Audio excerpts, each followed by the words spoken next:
fin de saison risque d'être compliquée, de plus en plus compliquée. Bonsoir à tous, j'espère que vous allez bien. Moi, ben, ce soir, comme pour jeudi soir, ça va pas trop bien, mais euh, voilà, obligé de faire avec. Obligé de faire avec. Il y a beaucoup de choses, beaucoup de choses à dire sur ce match, beaucoup plus de choses à dire que sur le match de jeudi, lors de la défaite à Manchester United. Mais soir de derby, défaite de l'Olympique lyonnais, première défaite depuis 2019, il me semble. 2 buts à 1 sur la pelouse de l'ennemi stéphanois, à Geoffroy Guichard. 2 buts à 1, doublé de deux joueurs qui n'auraient peut-être pas dû être sur le terrain pour marquer le deuxième but, mais bon, ça on va en parler. Doublé de Lucas Tassin, réduction de l'écart de Daniel Tessman. Mais il y a beaucoup de choses à dire. Bon, par quoi commencer? Eh bien, on va commencer par ben, l'éléphant au milieu de la pièce, hein, l'arbitrage. Alors, je tiens à préciser que je ne ferai pas comme certains amis marseillais ou d'autres équipes pour vous venir dire que notre club est, euh, est visé, même si, bon, voilà, on connaît tous la situation de John Textor avec les autres présidents et la LFP. Je ne viendrai pas faire de polémique pour pouvoir dire que c'est le club de Lyon spécifiquement qui est visé par l'arbitrage, tellement il y a eu des erreurs d'arbitrage ou des décisions incompréhensibles cette année en Ligue 1, encore plus que les années précédentes. Mais on est obligé de parler de l'arbitrage. Obligé de parler de l'arbitrage. Milieu de première mi-temps. Alors Lyon, ça va être un petit peu décousu, hein. À ce moment-là, Lyon est déjà mené puisque Lyon a encaissé le but assez tôt dans le match. Sur un centre de Pitrou, il me semble, reprise de Stassin. Cherki qui est trop laxiste sur le marquage justement de Petro qui lui laisse le temps de centrer puisque les joueurs lyonnais sont toujours à contre-courant dans le pressing sur ce match-là. Stassin qui est dans un fauteuil pour pouvoir ajuster des camps entre les jambes sur le coup, il ne peut rien faire. Abner et Niakate pour moi, voilà quoi. C'est pas bon sur le marquage, surtout Abner qui n'empêche pas justement Stassin de prendre son impulsion pour venir sauter. Il est du mauvais côté du défenseur, il doit mieux défendre et donc voilà, ça fait 1-0. Quelques minutes après, le même Stassin se rend coupable d'une vilaine faute sur, on dira, la cheville ou le pied de Corentin Tolisso, torsion interne de la cheville. Tolisso se tord de douleur sur le terrain. Carton rouge direct sorti par M. Le Texier, qui, parce que ça aura son importance, est appelé par le VAR et donc va regarder les images, se déjuge, retire le carton rouge et donne un carton jaune. Au même moment, ça a son importance, où Corentin Tolisso est sorti sur civière. Parce que Corentin Tolisso est sorti sur civière. Visiblement, la blessure serait plus grave que prévu. On parle d'entorse du genou, alors on attend. À l'heure où je fais la vidéo, il n'y a pas encore de communiqué officiel. Donc. Il semble que ce soit une entorse du genou, puisque au-dessus de la cheville, le genou a tourné également, vu l'angle justement de la faute. Ce que j'arrive pas à comprendre, c'est que le même arbitre, quand il avait donné carton rouge de Amin Harit sur un pied levé dans la cage thoracique de Marquinhos à Amin Harit, avait expliqué qu'au-delà de l'intentionnalité ou la non-intentionnalité de la faute, l'intégrité physique du joueur doit entrer en compte. Donc, si jamais le joueur a une partie de son corps qui est dangereux, qui est justement mis en danger, ou s'il a une blessure qui met en danger son intégrité physique, l'intentionnalité, ce n'est pas ça qui est important, c'est l'intégrité physique du joueur. Le gars sort sur civière devant toi, tu te déjuges. Est-ce que automatiquement tu dois te déjuger parce que le VAR t'a appelé? Déjà, premièrement, le VAR, toute la connerie vient de leur part au début, parce qu'ils n'attendent pas que voilà la gravité de la blessure de Tolisso. Ils appellent tout de suite le taxier. Limite, tu t'es trompé, va regarder parce que c'est pas si haut que ça. Il va regarder, voit que c'est pas si haut que ça sur le pied, décide de retirer.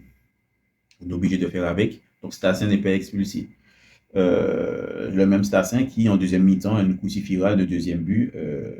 On reviendra hein, sur le deuxième but, mais frappe dès qu'on peut rien faire. Voilà. 2-0 pour Saint-Etienne. Tanner Tessman se rattrape puisqu'il est un peu fautif justement sur le deuxième but de Stassin. Se rattrape par un beau but, il faut le dire, un beau but où il mystifie les défenseurs dans la surface du gauche avant de reprendre du droit pour pouvoir placer le ballon petit filet pour le gardien de. J'ai même oublié le nom du gardien de Saint-Etienne, putain. Donc voilà, ça fait 2-1. Lyon a essayé de pousser en fin de match, mais ça n'a jamais donné ce que ça a donné, ça que ça devrait donner. Défaite finalement, 2 buts à 1, quelques jours après avoir perdu et avoir été éliminé de la Ligue Europa. Allez vous relever de ça, mentalement, ça va être compliqué. Parce que ce soir, Lyon est redescendu à la 6e ou à la 7e place. Son destin, on va dire, n'est pas joué puisque Lyon se retrouve à 2 points du podium, il me semble, et 3 points de la 3e place, ou bien 2 points, ou bien 3 points de la 3e place. Non, c'est 2 points du podium. Il se retrouve à 2 points du podium. Donc, tout est toujours jouable, mais franchement, je pense que cette semaine, nous, en tant que supporters lyonnais, on n'espérait pas, on ne pensait pas que ça se serait passé comme ça. Moi, perso, je me disais que sur un match sur les deux, on pouvait le gagner. On pouvait se qualifier et puis peut-être perdre le derby, parce que le derby, c'est toujours compliqué. La preuve, Saint-Etienne est avant-dernier, mais un derby, c'est un derby. Et le classement, il n'y a pas d'importance quand tu es dans un derby. Ça n'a aucune importance. Et ça s'est encore vu ce soir. Donc là, je parle de l'arbitrage. Comme je l'ai dit, je ne vais pas me cacher derrière l'arbitrage parce que l'arbitrage français, enfin en Ligue 1, n'est pas bon. Mais ça, c'est depuis la saison dernière, mais plus particulièrement cette saison. Maintenant, on va parler de mon équipe, de Lyon. On va parler du schéma tactique, on va parler des joueurs. Alors, moi, ce que j'arrive pas à comprendre, officiellement, je crois, ou officieusement, Matic, il est blessé. J'ai cru comprendre qu'il y a eu une explication entre Matic et Fonseca après le match aller contre Manchester United. Il s'est expliqué avec Matic. Est-ce que c'est par rapport aux déclarations que Matic aurait fait sur les réseaux sociaux par rapport à Onana? Ça, je ne sais pas. Est-ce que peut-être ce serait mal passé ici, ça, je ne sais pas. Ce que je sais, c'est qu'il n'a pas joué contre Manchester à Lyon, il n'a pas joué contre Manchester à Old Trafford. Officiellement, il est blessé, donc il n'a pas joué ce soir contre Saint-Etienne. Tolisso se blesse. Sur le coup, je me dis, bon, peut-être qu'il va faire entre Calmada. Peut-être qu'Almada est fatigué par rapport aux 120 minutes qu'il a joué contre Manchester United. Il ne fait pas entrer Almada. Il fait entrer Paul Akoko. Et Paul Akoko a sorti une copie. Ah oui, il faut que je revienne. Avant de parler de ça, il faut que je revienne sur le fait du match où l'arbitre a reçu une pièce d'un des supporters stéphanois, forcément supporter stéphanois, parce qu'il n'y avait pas de supporter lyonnais dans les tribunes, sur la tête. Il reçoit un objet métallique, on ne sait pas si c'est une pièce, en fait, je ne sais pas c'est quoi. Il reçoit un objet. Nous sommes à la 44e minute, ouais, 44e minute de la première mi-temps. Il reçoit un coup sur la tête. Le match est interrompu. Monsieur le texte décide d'interrompre le match. S'ensuit facilement 20 minutes de tergiversation pour que finalement on revienne pour dire que l'arbitre a pris un Doliprane.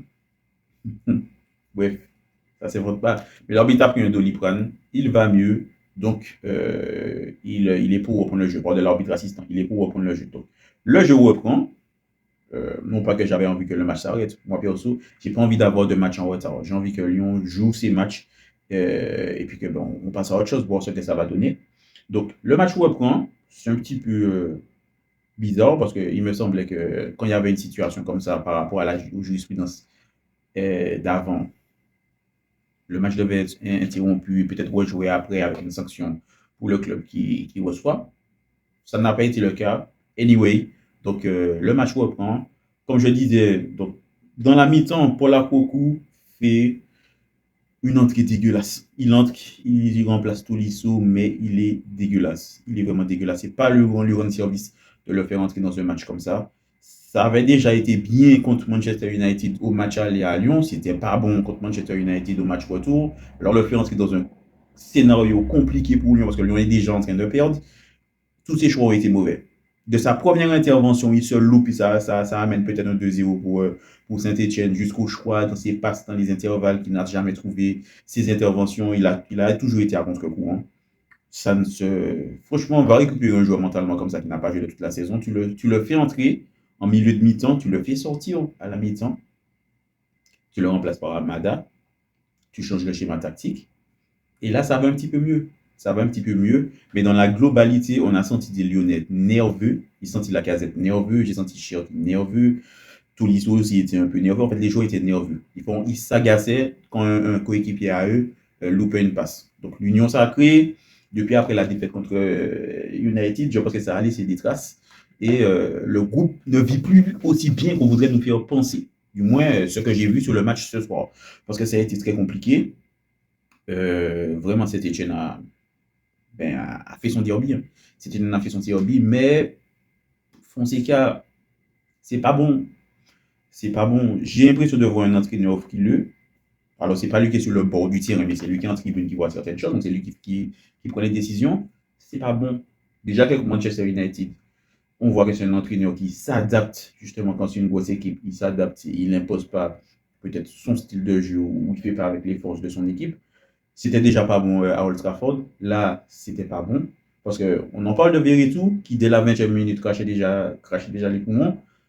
C'est vrai que la fin de saison, c'est compliqué, mais le gars, il était à 10 minutes de jeu. On aurait dit Kevin De Bruyne, pas pour les qualités footballistiques. Pour le visage, qui était totalement écarlate, au bout de 10-15 minutes, le gars, ses poumons soufflaient déjà les trompettes, hein, en fait. Donc, compliqué. Compliqué, il est sorti. Akoku est sorti également. Almada est entré. Esle Maitland est entré. Il a fait un très bon match. Il a fait un bon match au milieu de terrain. Ensuite, il a glissé justement latéral.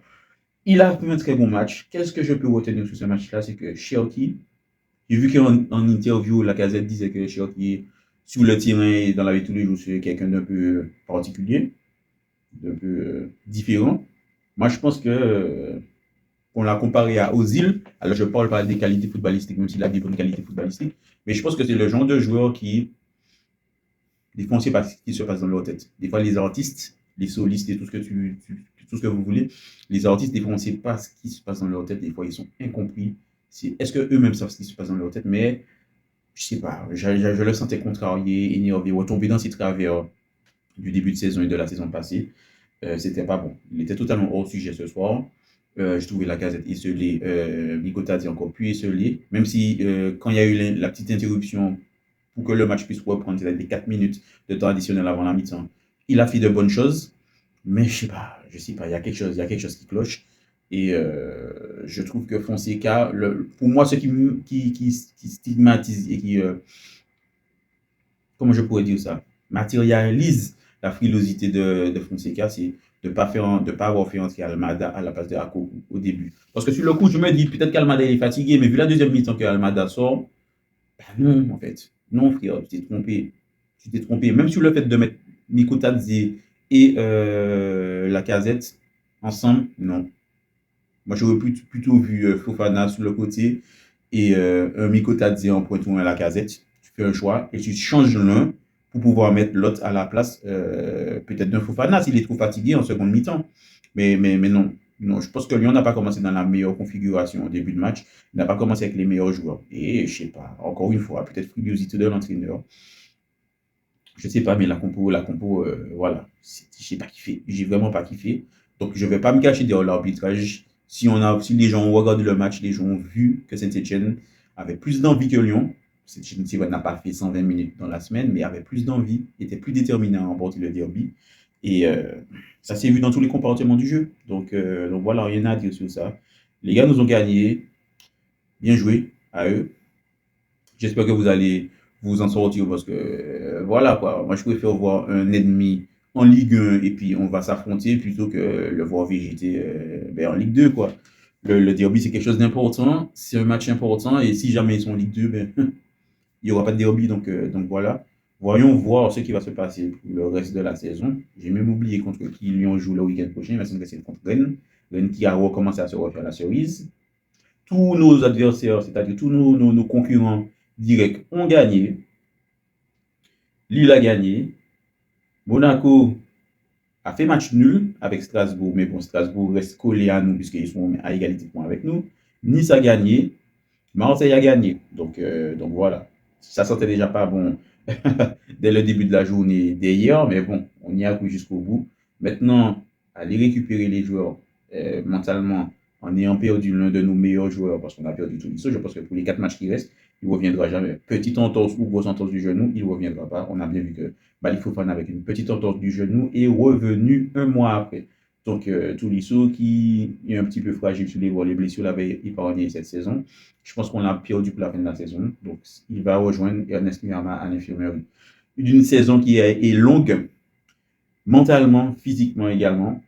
Donc, on avait trop de joueurs au début de saison. Là, on se rend compte qu'on n'a pas assez de joueurs pour finir la saison. Donc voilà, on a peut-être gagné en qualité en vendant certains joueurs, mais on a perdu surtout en quantité. Donc, Donc voilà ce que j'en dis. Il n'y a rien à dire. Je ne vais pas encore une fois me cacher derrière l'arbitrage. Même si l'arbitrage n'a pas été bon ce soir, Lyon n'est pas persécuté par l'arbitrage. Voilà. Le mot, il est dit. La parole, elle est dite. Elle est bien dite. Vous, dites-moi ce que vous avez pensé du match. Comment vous sentez les 4 derniers matchs de cette saison? Moi, je ne le sens pas du tout. J'étais optimiste jeudi, avant le match contre Manchester. J'ai fait le forcing pour être optimiste jeudi après le match contre Manchester. Là, après ce match de ce soir-là, pour moi, ce sera compliqué. Pour moi, ce sera compliqué. Il y a même peut-être il y aura des petites tensions qui vont naître dans le groupe. Je sais pas. J'espère qu'ils me feront mentir. Je serai le premier à m'excuser, le premier content. Mais en tout cas, ça sent pas bon pour nous. Ça sent vraiment pas bon. Voyons voir à quelle place nous allons finir.